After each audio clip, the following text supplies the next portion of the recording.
10 minute عادت ہو جائے نا دعا مانگنے کی علیحدہ سے رات کو، حضور نے فرمایا جو فرض نماز کے بعد دعا مانگے اللہ اس کی قبول کر لیتا ہے۔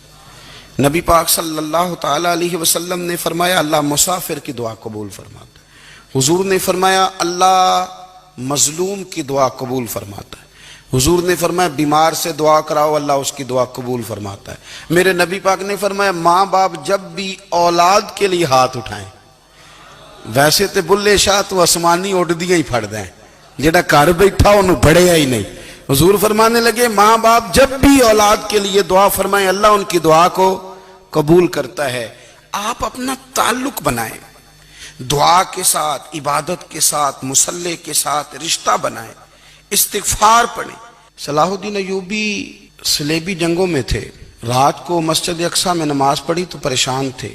ایک بزرگ سے ملاقات ہوئی تو وہ کہنے لگے کہ آپ بڑے پریشان ہیں۔ کہنے لگے حضور پریشان اس لیے ہوں کہ پہلے ہی مسلمان کمزور ہے، اب میں نے سنا ہے دشمن کا ایک بحری بیڑا وہ جنگی سامان سے بھرا ہوا آ رہا ہے، تو اب ان کے پاس اور تلواریں اور نیزے آ جائیں گے، مسلمانوں کے پاس پہلے ہی وسائل کی کمی ہے، پریشان ہو کس طرح کر کے مقابلہ کریں گے۔ یہ بات کہتے ہی صلاح الدین ایوبی نے بزرگوں سے کہا حضور آپ بھی دعا کرنا، دعا کی بڑی طاقت ہے۔ میرے نبی پاک نے فرمایا دعا مومن کا ہتھیار ہے، دعا مومن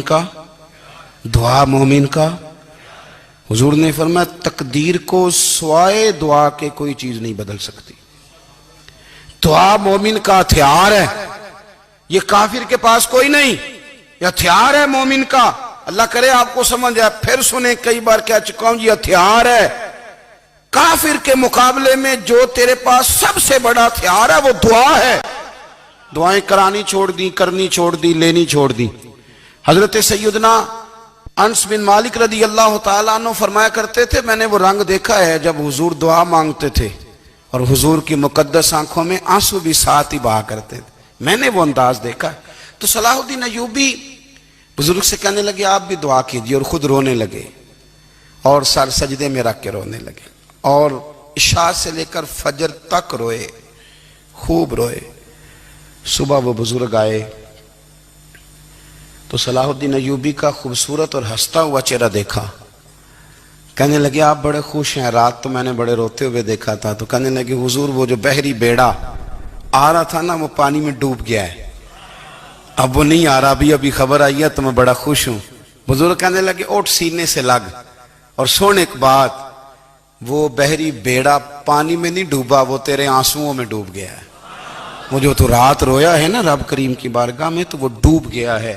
بھائی اپنا مصلی کا، عبادت کا، وظائف کا، اللہ اللہ کا سلسلہ اس کو مضبوط کرے، اپنی دعاؤں کے تعلق کو مضبوط کرے۔ دعائیں بڑے انقلاب برپا کر دیتی ہیں۔ ہم تھوڑے تھوڑے نا جب سے خشک ہوئے ہیں نا، خشک، اور میری تو جماعت ہی صوفیاء کی جماعت تھی، ہم تو داتا علی اجمیری کی جماعت سے، ہم تو خواجہ اجمیری کی جماعت سے، ہم تو شیخ احمد فاروق سرہندی کی جماعت سے، ہم تو صوفیاء کی جماعت۔ ہماری جماعت نے بھی وہ تعلق جو ہمارے بزرگوں نے بنایا تھا۔ بزرگ اللہ کے قریب کیسے جاتا ہے؟ ہمارے یہاں نا بہت سارے لوگ کہتے ہیں جی نظر ہو گئی تو کام ہو گیا۔ بھئی جو بخاری مسلم میں طریقہ ہے نا اللہ کا قرب پانے کا وہ تو نفل ہے۔ نبی کریم علیہ السلام نے فرمایا بندہ نفلوں کے ذریعے رب کے قریب جاتا ہے، اور اتنا قریب جاتا ہے کہ پھر اللہ اس کی زبان بن جاتا ہے، اللہ اس کی آنکھیں بن جاتا ہے، کان بن جاتا ہے، ہاتھ اور پیر بن جاتا ہے۔ تو یہ تو عبادت ہے، یہ تو اللہ کی بارگاہ کی حاضری ہے جو آپ کو اللہ کے قریب کرے گی۔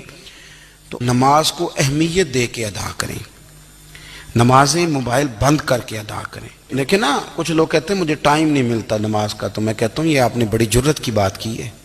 مجھے کو میرا پیر بھائی کہہ دینا میرے پاس ٹائم نہیں آپ کو ملنے کا، تو میں کہتا ہوں آج کے بعد آنا ہی نہ۔ میں تو کیا سمجھتا ہے تو وہ بڑا آدمی ہے، تیرے پاس ٹائم نہیں اور ہمیں ملنے کا ٹائم، موج کر۔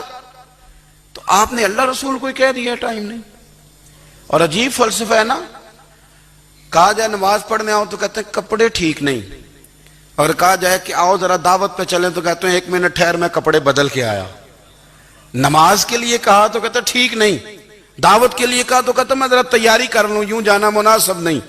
یہ معاملہ ٹھیک نہیں۔ رب تو فرماتا ہے کہ جب تم مسجد میں آ تو زینت اختیار کر کے آ، خوب ذوق سے دعا مانگے، خوب شوق سے نماز پڑھیں، خوب استغفار کا مزاج بنائیں۔ آپ لوگوں کے بیچ رہ کے سوکھ حاصل کرنا چاہتے ہیں، لیکن آپ کو پتہ ہے کئی مہینے غار حرا میں رہنا بھی مدینے والے محبوب کا طریقہ ہے۔ ہر سال اعتکاف بیٹھنا الگ سے، یہ بھی حضور کا طریقہ ہے۔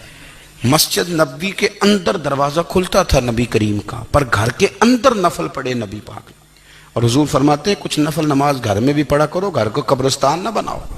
ہمارا گھر اللہ کے ذکر سے آباد ہوگا،